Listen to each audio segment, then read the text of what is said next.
This week on Myth, we're celebrating the new year with a mix of light and darkness that feels appropriate to this time of year. You'll see that it's tough to be a door-to-door match salesman, that there is magic in flames, and that you should be careful of the cold. Then, in Gods and Monsters, out with the old and in with the new. It's the Little New Year.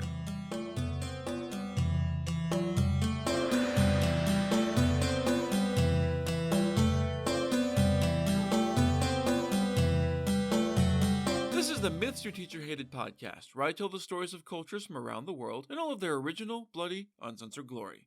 Modern tellings of these stories have become dry and dusty, but I'll be trying to breathe new life into them. This is episode 108, Fire and Ice. As always, this episode is not safe for work. A new year is once again upon us with its usual confusing mix of hope and dread.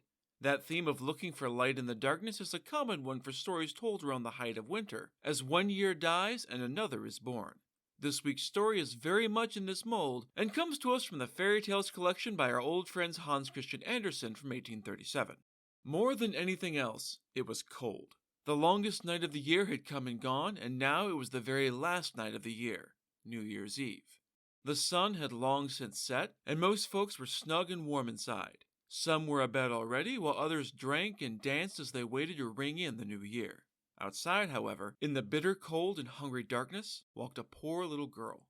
She'd been out all day, eyes watering against the chill bite of an icy wind, trying to sell the collection of matchsticks in her thin old apron, a bundle held in one numb hand. She had no coat to keep her warm, not even a scarf to keep the thickly falling snowflakes off her neck and out of her curls. She'd had shoes when she set out this morning, a pair of overly large slippers that her mother had used to wear. She had lost them while trudging through the thickly piled slush.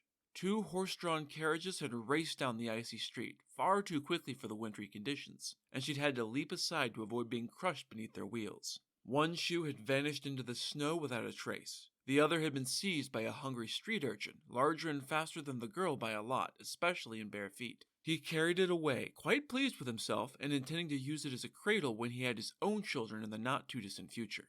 Thus, the poor little girl had no choice but to soldier on along the frozen roads, bare feet turning red and then blue with cold, cut to ribbons by the sharp ice she fortunately couldn't feel through the terrible numbness. Around her, the windows were lighting up with candles and roaring fires, making the winter air feel all the colder. Enticing smells of roast goose wafted out on the breeze, making her starving belly feel all the emptier. Her matches were all she had.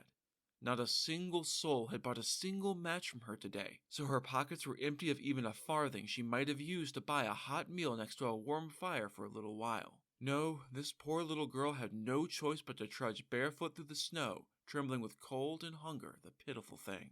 She soon came to a corner between 2 houses that was mostly blocked from the wind. There was less snow here, sheltered as it was from the storm, and so the little girl sat down on the frozen ground.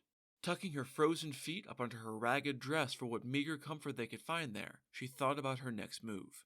Home lay but a little way further, but she had no intention of going back there tonight. She had been sent out this morning to sell her matches, and she had failed. Her father would not take that well. No, he would not. He was a bitter, miserable bastard who would certainly beat the trembling child bloody for the lack of coin in her pockets. It was almost as cold there as it was out here, or at least that's what she told herself. Her home was as wretched as she was, with a roof that whistled in the wind and walls that were full of cracks and holes, poorly stopped up with straw and rags. No, there was no point in going home. She would only add a brutal beating to starving and freezing.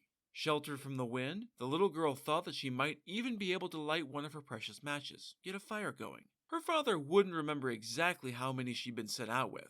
He wouldn't miss just one. Fingers numb and clumsy, she drew a single match out of the bundle still clutched in her frozen fist.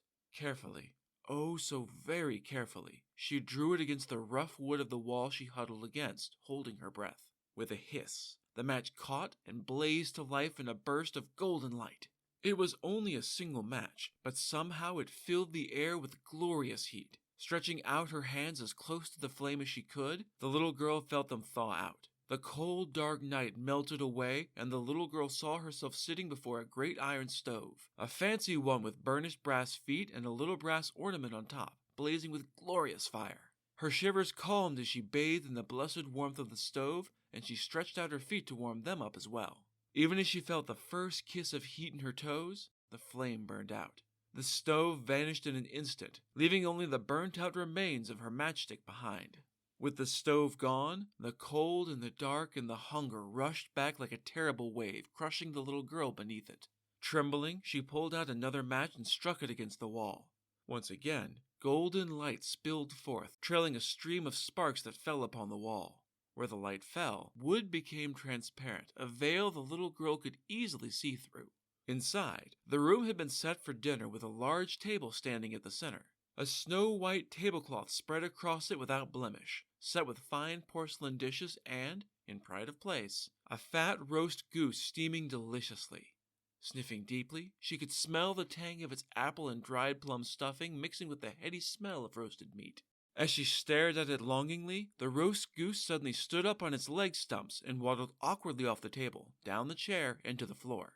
A fork and carving knife still stuck in its breast, it reeled almost drunkenly towards the ravenous little girl. It could easily have become a zombie horror show, but instead it came off more like something from an old Warner Brothers cartoon, with the roast begging the little girl to eat it in a totally sincere and somehow not at all creepy way. It came right up to where she sat, but, as she reached out a hand for it, the light died away and the veil dropped down once more, leaving solid wood between the little girl and her feast. Nothing but cold, damp, unyielding walls stood where delicious dinner had been. Trembling in her haste, the little girl drew out a third match and struck it. Light blazed around her, and the match stretched up into a towering fir tree sparkling with countless candles and decked in shimmering garland. It was the most magnificent Christmas tree she had ever seen, bigger and better even than the one she had seen through the glass door of the rich merchant's house a week ago. Thousands of lights twinkled merrily among the lush green branches, with brilliant ornaments dangling between. Brightly painted pictures like she had seen in the shop she'd passed hung above her looking down. Gazing heavenward, the little girl stretched up her hands towards them. The lights of the Christmas tree towered higher and higher and higher until they sat in the sky itself and became twinkling stars. As she watched, one of them fell away and dropped towards the earth, a long tail burning brilliantly behind it. The little girl gasped. Someone must have just died. Her grandmother had told her that. She had loved her grandmother, and her grandmother had loved her back. She'd been the only person in the whole world who did, but then she died, and everything had gotten so much darker. Grandmother had said that when a star falls from the sky, a soul ascends to heaven. Before it could fade away, the little girl struck another match, eyes never leaving the beautiful, distant stars above. The little girl returned and drew her eyes back to the earth. There, standing in the golden halo of the fire's light, stood her grandmother. Her smile was just the way the little girl remembered, soft and sweet and kind and loving. No one had looked at the little girl like that since her grandmother had died. She'd been all alone in the cold, dark world. Grandmother, take me with you. Please, I can't lose you when the light fades. When the matches burned out, the stove and the goose and the tree all vanished. You left me once. Please don't leave me again. The old woman said nothing, but her smile turned just a little bit sad. Desperate, the little girl took the entire bundle of remaining matches and struck them all at once. Surely such a glorious burst of light would keep grandmother here with her. The combined matches burned with such a dazzling light that the world was lit up like the noonday sun, brighter than that even. Grandmother had never stood so tall before, and she'd never looked quite so beautiful, so angelic. Sobbing, the little girl reached desperately for the phantom of her beloved grandmother and, for once, the vision proved real. Grandmother took the girl's trembling, outstretched hand in her own and lifted her to her feet. Together, they rose up on the very light itself, awash in blissful warmth. The little girl cried, overjoyed to be reunited with her beloved grandmother. As they soared up into the light, she knew that she would never be alone again. They left the cold, dark night far behind. Of course, the night was still there, and so was the cold. Time passed as it always does, and eventually, the pale light of dawn broke across the snow-swept village. As it did, it slowly drove the shadows away from the corner between the two houses to reveal a small little girl leaning against the wall. Her smile was huge and glorious, but her eyes were empty and dull, her skin pale and cold. The poor thing had succumbed to hypothermia, freezing to death even as the old year died to make way for the new. Her bundle of matches, charred and burnt, were still wedged into the snow in front of her, though the others in her apron remained intact. When the people found her, they sighed sadly. The poor thing must have been trying to keep herself warm from the frozen night, but hadn't quite managed it. No one knew of the splendor she had seen in her final moments, and no one knows if any of it was real or just the fevered imagination of a desperate child. Yeah, old Hans wasn't exactly a ray of sunshine. Maybe it's the stress of another year in a world on fire. Maybe it's the seasonal depression getting its claws into me again. Or maybe it's not having had any time off for 2 years, but this story spoke to me. I have to wonder if he knew that, in extreme cases of hypothermia, people often start to feel paradoxically hot as your blood vessels dilate in a last-ditch effort to warm you up. It's a somber story for a somber season, but it's also time for gods and monsters. This is a segment where I get into a little more detail about the personalities and history of one of the gods or monsters from this week's pantheon that was not discussed in the main story. This week's small spot of hope is the Little New Year. This story comes from Buttercup Gold and Other Stories by Ellen Robina Field from 1894. It's entirely unique, so let's just jump right in. There once was a little boy named Maurice who lived in a small village. It was late in the year and the nights were long and dark, so little Maurice was snug in his bed, sleeping soundly. Something roused him from his dreams, so he sat up in bed, blinking in the darkness until it came again, a knocking at the window.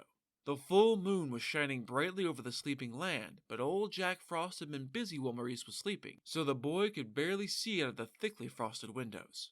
The knocking came again, soft and low, but he couldn't make out who, if anyone, was out there. Curious, he crept over to the window and threw it open to the chill night air. He didn't see anyone, so he whispered, "Who's there?" From nowhere in particular came a tinkling voice. It's me, the Little New Year, tee-hee. I promised the old year that I would bring a blessing to everyone tonight, but I'm such a little thing that I don't know if I can do it on my own. Would you mind helping me spread these New Year's blessings, Maurice? The chill night wind blew in through the open window, making Maurice shiver in his warm bedroom. I don't know, it's pretty cold out there. Climbing back into my warm bed and going back to sleep sounds pretty nice. Even as Maurice spoke, Jack Frost himself sauntered by and tickled the boy under the chin with one of his frosty brushes that painted the world with snow. The young boy shivered again at this fresh chill. Never mind the cold, Maurice. Please, I need your help. Everyone needs your help. With a sigh, Maurice went into his room and began to throw on some clothes. He was a good kid, and it didn't feel right to leave the Little New Year to struggle alone under this important burden. When he entered the yard, Maurice saw a little child standing there, rosy-cheeked and even smaller than he was. He was huffing and puffing as he struggled to pull a large cart loaded down with packages that Maurice assumed to be the aforementioned blessings. On the side facing Maurice was painted the word love. As he trotted around the other side to help the struggling New Year out, he saw the word kindness was painted on the other. When the New Year saw Maurice coming up beside him, he smiled hugely. Thanks, Maurice. Now grab hold over there and help me pull. Together, they were able to get the cart moving, and it rumbled down the driveway and out into the road. They pulled it along the icy lanes until the Little New Year stopped in front of an old shanty. It was a tiny hovel, made as best it could be with the very cheap materials used, and it didn't look like a very nice place to live to Maurice. The house where he lived was very large and well made, for his parents were very rich. He recognized it, though. Maurice looked over at the New Year. That's where old Joe lives. He's the old black man who works for us and lives all alone without any family or children. The New Year nodded. It is indeed. He needs my help, and he deserves a gift. Grown-ups like to be thought of just as much as children do, but not all of them have someone to think of them. I'm going to unload some gifts for old Joe and take them inside. While I do that, could you shovel out a path down his walkway? It would be nice if he didn't have to do hard labor before he could come to work for your family tomorrow. Maurice nodded. He liked old Joe, and he was a good kid, so he was happy to help the sleeping man out. The little New Year's gifts turned out not to be packages, or at least not exactly. Some of the packages did indeed disappear from the cart, but not because the New Year was unloading them. Instead, the little child was scampering around the shanty, piling up warm clothing that had been freshly cleaned, cutting and stacking firewood, and setting out everything needed for a nice New Year's dinner. As they worked, the little New Year sang, "Oh, I am the little New Year, ho-ho! Here I come, tripping it over the snow, shaking my bells with a merry din, so open your door and let me in." The sound of the singing woke old Joe from his exhausted slumber. Coming to the door, he saw the shoveled driveway, the new clothes, the stacked lumber, and a finer feast than he could possibly have afforded, and tears welled up in his eyes. Filled with gratitude, joy, and wonder, old Joe loaded the things inside and called out his thanks to whoever was out there and had brought these things, be they a helpful neighbor, a friendly spirit, or an angel of the Lord. Maurice and the little New Year were already back on the road, pulling the somehow not at all lighter cart. Where are we headed next? The little New Year gestured to a house ahead at the bottom of a hill. to bring some flowers to a sick little girl. Shrugging, Maurice pulled his end of the cart and followed the little New Year's lead until they stopped in front of a small white house. Maurice recognized this place as well. Hey, this is where our sewing girl Betsy lives. You said she was sick? I didn't know that. The little New Year raised an eyebrow at that, but said nothing. It wasn't his fault that his parents didn't seem to take an interest in the lives of their staff. He gestured to a window that was cracked open.